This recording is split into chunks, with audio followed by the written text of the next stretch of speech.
অনেকের অনেক কিছু ভাবনা রয়েছে, অনেকে অনেক কিছু বলে থাকে। আপনারাও ভাবছেন এটা বোধহয় আর চুক্তি বাস্তবায়ন হবে না, এই চুক্তি এইভাবেই নিঃশেষ হয়ে যাবে। বন্ধুরা, আমরা তো কোনো দলের সাথে, কোনো রাজনৈতিক দলের সাথে চুক্তি করি নাই। এই চুক্তি গণপ্রজাতন্ত্রী বাংলাদেশ সরকারের সাথে চুক্তি হয়েছে, চুক্তি করা হয়েছে। এই চুক্তির দায় শুধু আওয়ামী লীগের নয়, আওয়ামী লীগ সরকারের নয়, এই চুক্তির দায় যে সরকার আসবে দেশে সেই সরকার দায়িত্ব নিতে হবে। আজকে আমরা অভিনন্দন জানাই, শুভেচ্ছা জানাই। বিগত 15 বছর ধরে এই বিগত শাসক গোষ্ঠীকে যেভাবে বাংলার ছাত্র জনতা গণ অভ্যুত্থানের মধ্য দিয়ে সেই সরকারের পতন হয়েছে এবং নতুন বাংলাদেশ এসছে।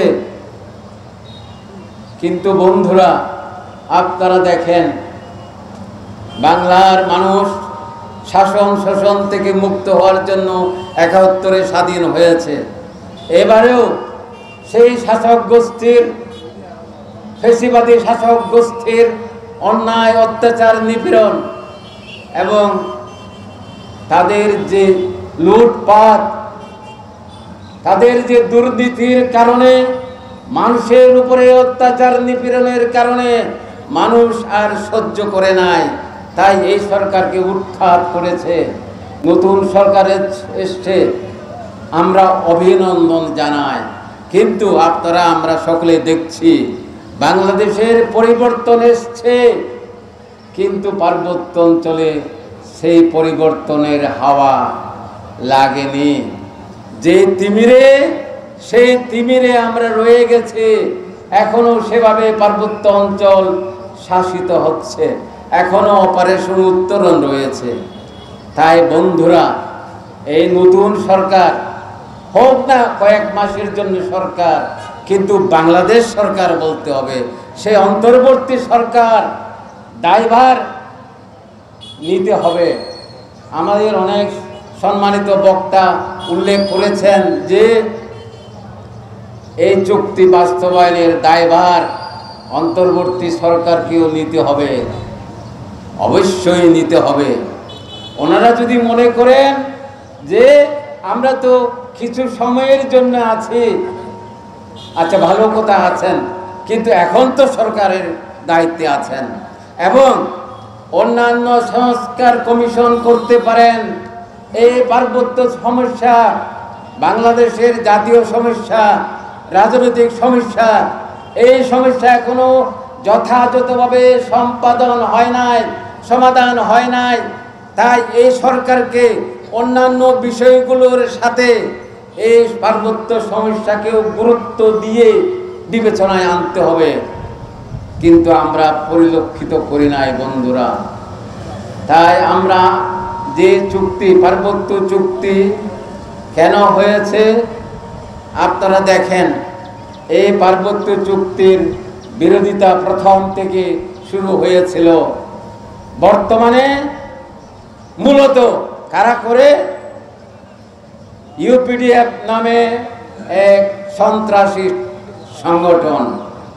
ওরা আজকেও বন্দুক ভাঙায় বাধা দিয়েছে, নানিয়াচরে বাধা দিয়েছে, সাজেকে বাধা দিয়েছে। আপনারা দেখেছেন বোধহয় যে ফেসবুকে সাজেকের এক যুবকের সাথে কথোপকথন, এই সন্ত্রাসী সংগঠনের এক নেতৃস্থানীয় লোক, সেখানে কথা কাটাকাটি হয়েছিল গতকাল রাত্রে। ওখানে বলা হচ্ছে যে আমাদের তো ওখানে যেতে হবে, কারণ পার্বত্য চুক্তি আপনারা তো মানেন না। যারা মানে এই চুক্তি তো আমাদেরও চুক্তি, আমাদেরই অধিকার, এই অধিকারের জন্য আমাদেরও তো ওখানে যেতে হবে। বলে যে সেই চুক্তি 2রা ডিসেম্বর যাওয়ার দরকার নাই, তোমরা যেভাবে আছো ওখানে থাকবো। এবং নাম জিজ্ঞেস করেছে সেই ব্যক্তি, সাহসী বলবো আমি, সেই যুবক নামটাও বলেছে, কার ভাগিনা, কার বাড়ির ভাগিনা তাও বলেছে, এবং যুবকেরা সিদ্ধান্ত নিয়েছে তারা যাবে, গেছে। আজকে আপনারা জানেন বান্দরবনেও পালিত হচ্ছে, বিলাইছড়িতে পালিত হচ্ছে, বরকলে হচ্ছে, বাঘাইছড়িতে হচ্ছে, এবং সরকারও করছে। এখানে জুরোছড়িতেও হচ্ছে, এখানে কাপ্তাইও সেনাবাহিনীর তরফ থেকেও করা হচ্ছে, সরকারও করছে। পার্বত্য মন্ত্রণালয় এই চুক্তি বর্ষপূর্তি উদযাপন করছে। তাহলে এই চুক্তির বিষয়ে এরা কি বলে? এরা বলে যে এরা চুক্তি মানে না, আদিবাসী মানে না, জাতি জনগোষ্ঠী। তাদের মুরব্বী হলো ঢাকায় বসে থাকে বদরুদ্দিন ওমর সাহেব, তাদের মুরব্বী। তারা বলে যে আদিবাসী নয়, এরা জাতি জনগোষ্ঠীর নামে পরিচয় দিতে চায়। তাদের অনেক তালবাহানা এবং তারা বাধা দিচ্ছে। আজকে আবার ফুদুকছড়িতে একটা চুক্তি বিরোধী মিটিংও ওরা করতেছে। তাহলে ওরা কি চায় আমাদের বুঝতে হবে। সদস্য জুয়েল তো বলেছে আজকের এই সমাবেশে এসে আপনাদের কেন এসছেন, কি লাভ, এখানে এসে কি হবে ফায়দা আপনাদের? প্রথম নম্বর, আপনারা সরকারকে দেখাচ্ছেন, বুঝাচ্ছেন যে আমরা চুক্তি চাই, চুক্তি বাস্তবায়ন চাই, এজন্য এখানে আপনারা উপস্থিত এসেছেন, যোগ দিয়েছেন। এবং পাশাপাশি পার্টি কি বলে এটাও শুনতে এসছেন। তাই অনুরোধ রাখবো, সময় অনেক হয়েছে, তবুও আমাদের সভাপতি বাদে আমি শেষ বক্তা, আমি চেষ্টা রাখবো বিষয়টা আপনাদের মাঝে তুলে ধরার জন্যে। বিষয়টা আমি যেটা বলছি সেটা হলো, ওরা পূর্ণ সাহিত্য শাসন চায়, UPDF, United People's Democratic Front, এরা চায়। কিন্তু এই 27 বছরে আপনারা দেখিয়ে দেন পূর্ণ সাহিত্য শাসনের কোন অংশটা তারা সরকার থেকে পেয়েছে। এই 27 বছরে কোনো কিছু অর্জন হয়েছে তাদের?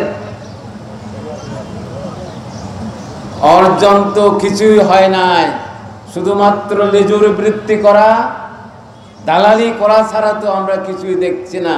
চাঁদাবাজি করা, এই বাইরে তো আমরা কিছু দেখছি না। বাধা সৃষ্টি করা, চুক্তি যাতে বাস্তবায়ন না হয়।